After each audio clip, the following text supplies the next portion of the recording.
This conference will now be recorded. Good morning students.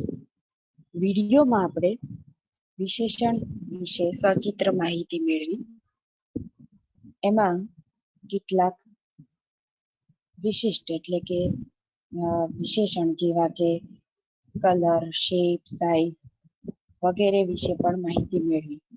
પરંતુ વિશેષણના મુખ્યત્વે 4 પ્રકાર જોવા મળે છે, જેના વિશે આપણે આ પીપીટી દ્વારા માહિતી મેળવીશું.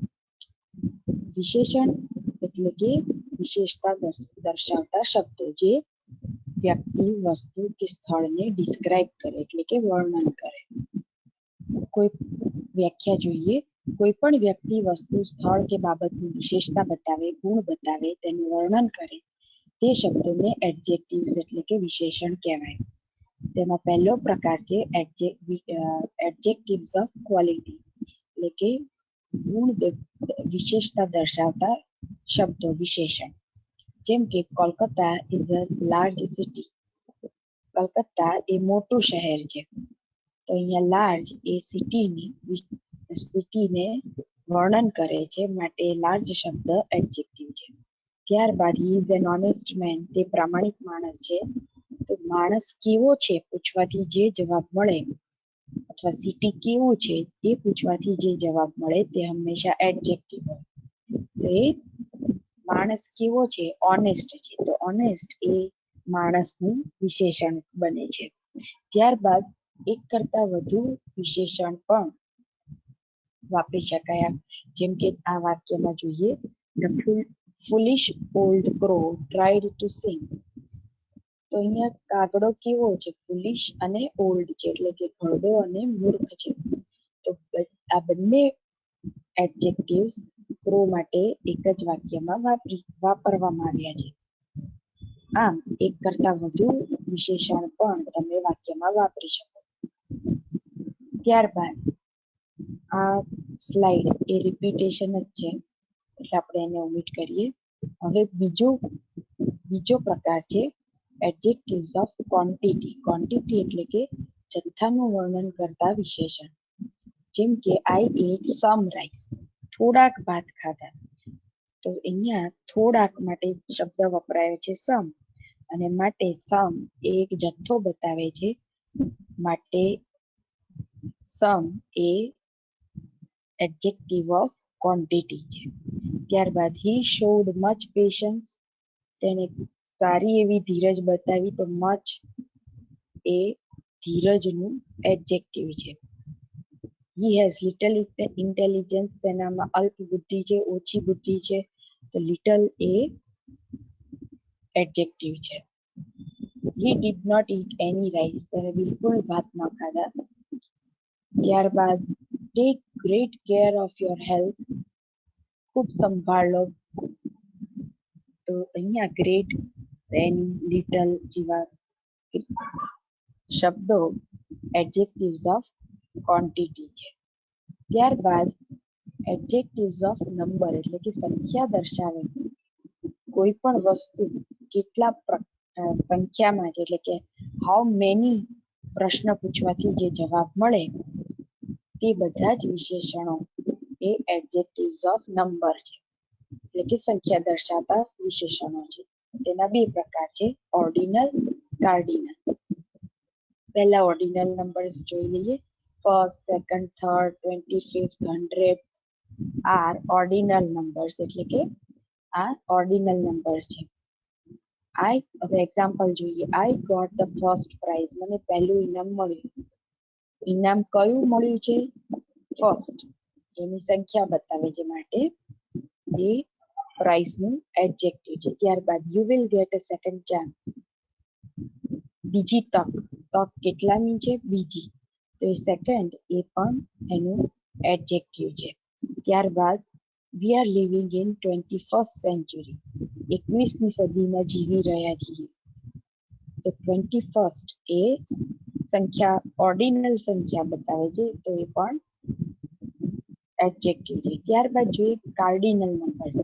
કાર્ડિનલ નંબર્સ એટલે 1, 2, 3 આ રીતે સંખ્યામાં પણ લખ્યા હોય અથવા શબ્દોમાં પણ લખ્યા જેમ કે અહીંયા જુઓ, મીના હેઝ 25 પેન્સ, તો અહીંયા 25 પેન્સ એ નંબરમાં લખ્યા છે, પરંતુ અહીંયા જુઓ અવર હેન્ડ હેઝ 4 ફિંગર્સ, તો 4 એ શબ્દોમાં લખ્યું છે પણ બતાવે છે 4 ની જ સંખ્યા, તો માટે અહીંયા ફિંગર્સ કેટલી છે? 4, તો 4 એ ફિંગર્સ નું એડજેક્ટિવ થયું. ત્યારબાદ વન થંબ, થંબ કેટલો છે? અંગૂઠો 1 હોય છે, તો આ 1 અને 4 એમ શબ્દોમાં જે લખ્યું છે તે પણ એડજેક્ટિવ કહેવાય, અને અહીંયા 25 75 એ જે નંબરમાં લખ્યું છે તે પણ એડજેક્ટિવ કહેવાય. ત્યારબાદ હવે અહીં આપણું એક્સપ્લેનેશન પૂરું થાય છે. હવે આપણે નેક્સ્ટ સ્લાઇડમાં ફોર્મેશન ઓફ એડજેક્ટિવ્સ, એટલે કે કેટલાક એડજેક્ટિવ્સ આપણે બનાવવા પડે છે. તમે આગળના પેલામાં ઉદાહરણમાં જોયું કે ફુલિશ ક્રો કીધું, એટલે કે કાગડો મૂર્ખ ઘરડો છે, તો એ જે ફુલિશ શબ્દ છે એ શેના પરથી આવ્યો એ પહેલા સમજીએ. જેમ કે ફૂલ એટલે મૂર્ખ, એના ઉપરથી આપણે મૂર્ખામી ભરેલો ફુલિશ શબ્દ બનાવીએ છીએ. તો એ જે ફુલિશ શબ્દ છે એ એડજેક્ટિવ છે. હવે ગુજરાતી કર્યું એટલે આપણને એમ લાગે કે ફૂલ એટલે મૂર્ખ અને ફુલિશમાં કઈ બહુ મોટો ફેર નથી, પણ ઇંગ્લિશમાં બહુ મોટો ફેર છે. ફૂલ એટલે મૂર્ખ વ્યક્તિ અને ફુલિશ એટલે મૂર્ખામી ભરેલ એવો અર્થ થાય છે. ફુલિશ બિહેવિયર, ફુલિશ આઈડિયા, એમ ફુલિશ શબ્દ આપણે કોઈ બાબત માટે વાપરીએ છીએ. અને માટે ફુલિશ આઈડિયા જ્યારે કહીએ તો આઈડિયા કેવો છે? મૂર્ખામી ભરેલો છે. તો આ રીતે ફુલિશ શબ્દ બનાવવામાં આવે છે. હવે વિદ્યાર્થી મિત્રો, દરેક ભાષામાં કેટલાક શબ્દોને આપણે પ્રત્યયો અને અનુસર્ગો, ઉપસર્ગો વગેરે લગાવીને નવો શબ્દ બનાવીએ છીએ. જેમ કે સુંદર, તો તેના પરથી આપણે નાઉન બનાવીએ છીએ સુંદરતા. મધુર, મધુરતા. માધુર્ય, આવા અલગ અલગ એક જ શબ્દ પરથી બીજા નાઉન, એડજેક્ટિવ, એડવર્બ્સ વગેરે બનાવીએ છીએ. આજે આપણે એડજેક્ટિવ શીખી રહ્યા છીએ, તો અગાઉ આપણે જોયા કે કેટલાક એડજેક્ટિવ્સ એ નિશ્ચિત એડજેક્ટિવ છે, આપણે જે યાદ જ રાખવા પડે છે. જ્યારે આજે અહીંયા આપણે જોઈશું ફોર્મેશન ઓફ એડજેક્ટિવ્સ. ફોર્મેશન એટલે કે બનાવવા, એની રચના કરવી. કેટલાક એડજેક્ટિવ્સ આપણે રચના કરવી પડે છે, બનાવવા પડે છે. જેમ કે અને આ ફૂલનું આપણે ફુલિશ કરવું પડે. હવે આ કરતી વખતે આપણે સફિક્સ કે પ્રિફિક્સ ને જરૂર પડે છે. By adding suffix or prefix we can form adjectives, એટલે કે કોઈ પણ નાઉન કે ક્રિયાપદને સફિક્સ પ્રિફિક્સ લગાવીને આપણે એડજેક્ટિવ્સ બનાવી શકીએ. સફિક્સ નો અહીંયા હું તમને આઈડિયા આપી દઉં, કેમ કે સફિક્સ અને પ્રિફિક્સ શબ્દ આપણે આગળ ફોર્મેશન ઓફ નાઉન માં પણ અને ફોર્મેશન ઓફ વર્બ્સ એમાં પણ આપણે સમજવો પડશે. તો સફિક્સ એટલે શું? તો કે જે પ્રત્યય શબ્દમાં આગળ લાગે છે એને સફિક્સ કહેવાય. અને પ્રિફિક્સ સફિક્સ એટલે જે પ્રત્યય શબ્દને પાછળ લગાવવામાં આવે છે એને સફિક્સ કહેવાય. અને પ્રી એટલે આગળ, અને ફિક્સ એટલે ફિક્સ કરવું, લગાવવું. તો પ્રિફિક્સ એટલે જે પ્રત્યય શબ્દની આગળ લાગે એને પ્રિફિક્સ કહેવાય. જે પ્રત્યય શબ્દની પાછળ લાગે એને સફિક્સ કહેવાય. એડજેક્ટિવ્સ બનાવતી વખતે આપણે સફિક્સ નો ઉપયોગ કરીએ છીએ. માટે અહીંયા મેં નાઉન, ત્યારબાદ એક સફિક્સ નું ટેબલ બનાવ્યું છે, અને ત્યારબાદ એ શબ્દ જોડાઈને કેવી રીતે એડજેક્ટિવ બને છે તેનું ખાનું બનાવ્યું છે. જેમ કે ફૂલ શબ્દ છે એને ISH સફિક્સ લાગે અને એટલે સ્પેલિંગ બને છે ફુલિશ, એડજેક્ટિવ બને છે ફુલિશ. ત્યારબાદ કેર શબ્દને આપણે FUL લગાવીને બનાવીએ છીએ કેરફુલ. પ્લે તો પ્લેફુલ. ટ્રબલ ને એટલે કે કેટલાક એડજેક્ટિવ્સ ને આપણે સમ લગાવવું પડે છે. ટ્રબલ, ટ્રબલસમ. ત્યારબાદ લેસ, લેસ એટલે વગરનું. શેમ એટલે કે શરમ, તો આપણે કહીએ છીએ શેમલેસ, બેશરમ. ત્યારબાદ EN, સિલ્ક.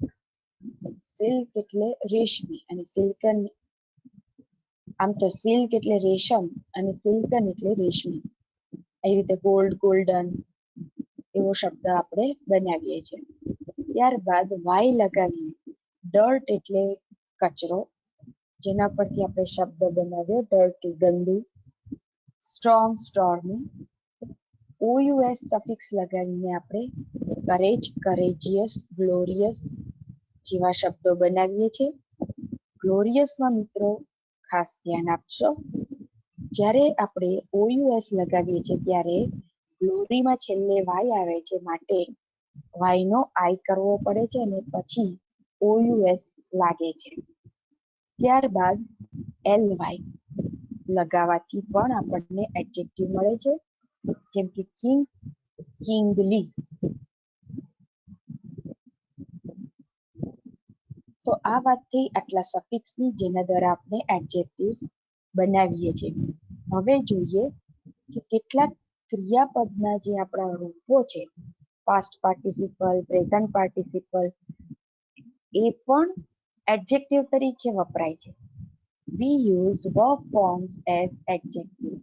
આપણે ક્રિયાપદના કેટલાક ફોર્મ્સનો ઉપયોગ એડજેક્ટિવ્સ તરીકે કરીએ છીએ, જેમ કે અહીંયા પહેલું જોઈએ પ્રેઝન્ટ પાર્ટિસિપલ, એટલે કે કોઈ ક્રિયાપદને ING લગાવવાથી જે બને એને પ્રેઝન્ટ પાર્ટિસિપલ કહેવાય. વર્બ પ્લસ ING લાગે એટલે એને પ્રેઝન્ટ પાર્ટિસિપલ કહેવાય. જેમ કે એક ઉદાહરણ લઈએ, ડાન્સ એક ક્રિયાપદ છે, એના પરથી આપણે એડજેક્ટિવ બનાવ્યું ડાન્સિંગ, એટલે કે પ્રેઝન્ટ પાર્ટિસિપલ બનાવ્યું ડાન્સિંગ. હવે એનો ઉપયોગ આપણે અહીંયા એડજેક્ટિવ તરીકે વાક્યમાં કર્યો છે, જેમ કે I bought a dancing doll for my sister. મારી બહેન માટે હું એક ડાન્સિંગ ડોલ લાવ્યો. એટલે કે ડોલ કેવી છે? જે ડાન્સ કરે છે. તો આ ડાન્સિંગ એ ડોલનું એડજેક્ટિવ છે, વિશેષતા દર્શાવે છે. ત્યારબાદ શાઇન એટલે ચમકવું, જેના પરથી શબ્દ બન્યો શાઇનિંગ.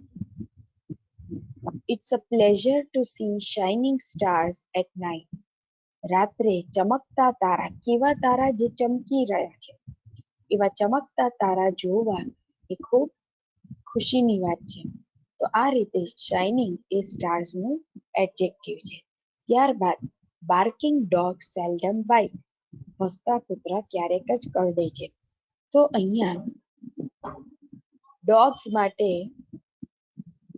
એડજેક્ટિવ આપવામાં આવ્યું છે બાર્કિંગ, ભસતા કૂતરા.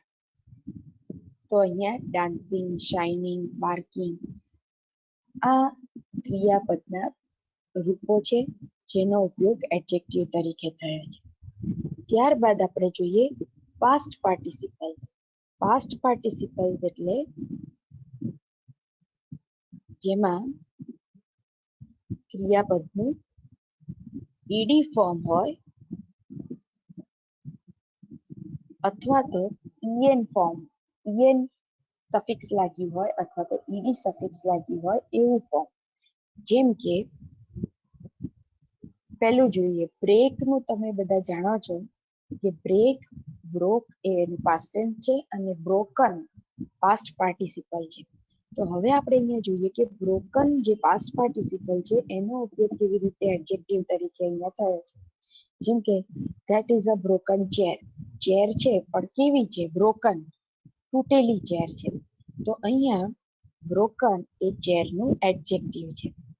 ત્યારબાદ પાસ્ટ પાર્ટિસિપલ જે ઇરેગ્યુલર પાસ્ટ પાર્ટિસિપલ છે, જેમ કે ટેર. ટેર એટલે કે ફાડવું. તો ટેરનું ઉત્કૃતન થાય ટોન, એટલે કે ફાટી ગયેલું. હવે અહીંયા ન તો en લાગ્યો છે ન ed લાગ્યો છે. આ એક ઇરેગ્યુલર ફોર્મ છે, પણ એ પાસ્ટ પાર્ટિસિપલ છે, માટે આપણે તેનો ઉપયોગ એડજેક્ટિવ તરીકે કરી શકીએ. જેમ કે the beggar girl had a torn dress. એક ગરીબ છોકરીની પાસે ફાટેલો ડ્રેસ હતો. તો ડ્રેસ કેવો હતો? ટોર્ન. તો અહીંયા ટોર્ન એ ડ્રેસનું એડજેક્ટિવ છે. હવે જોઈએ કે ઈડી ફોર્મ કેવી રીતે એડજેક્ટિવ બને છે.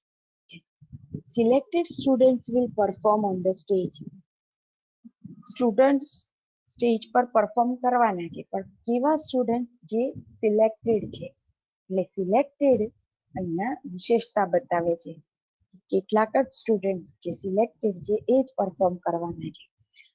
તો આ રીતે ક્રિયાપદનું જે ઈડી ફોર્મ હોય, એટલે કે પાસ્ટ, આને આપણે અગાઉ ભૂતકાળ જ્યારે કર્યો ત્યારે આપણે શીખી ગયા છીએ કે જે ક્રિયાપદનું ભૂતકાળનું રૂપ ઈડી વાળું હોય તેનું ભૂત કૃદંત પણ ઈડી જ થાય, અને માટે એ ભૂત ઈડી વાળું રૂપ જે છે ભૂત કૃદંતનું, કે પછી ઈએન વાળું છે, કે પછી અનિયમિત રૂપ છે, પણ આ રીતે પાસ્ટ પાર્ટિસિપલ હોય તો તેનો ઉપયોગ આપણે એડજેક્ટિવ્સ તરીકે કરી શકીએ છીએ. તો અહીં આપણે ફોર્મેશન ઓફ એડજેક્ટિવ્સ વિશે માહિતી પૂરી થાય છે. ચોથું ઉદાહરણ લઈ લઈએ. The painted wall looked nice. રંગેલી દિવાલ ખૂબ સરસ લાગી રહી હતી. તો અહીંયા વોલ કેવી છે? પેઇન્ટેડ છે, અને માટે એ સુંદર લાગી રહી છે. તો આ રીતે આજે આપણે આ પ્રેઝન્ટેશનમાં માહિતી મેળવી કે કેવી રીતે આપણે એડજેક્ટિવ્સ બનાવી શકીએ અને કેવી રીતે ક્રિયાપદના રૂપોનો ઉપયોગ એડજેક્ટિવ્સ તરીકે કરી શકીએ. આ પ્રેઝન્ટેશનના આધારે જે પ્રેક્ટિસ મોકલવામાં આવે એ પ્રેક્ટિસ તમારે નોટબુકમાં લખીને તો કરવાની જ છે, સાથે સાથે આ ગ્રામર ટોપિક પણ તમારે ગ્રામરની નોટબુકમાં લખવાનો છે. અસ્તુ.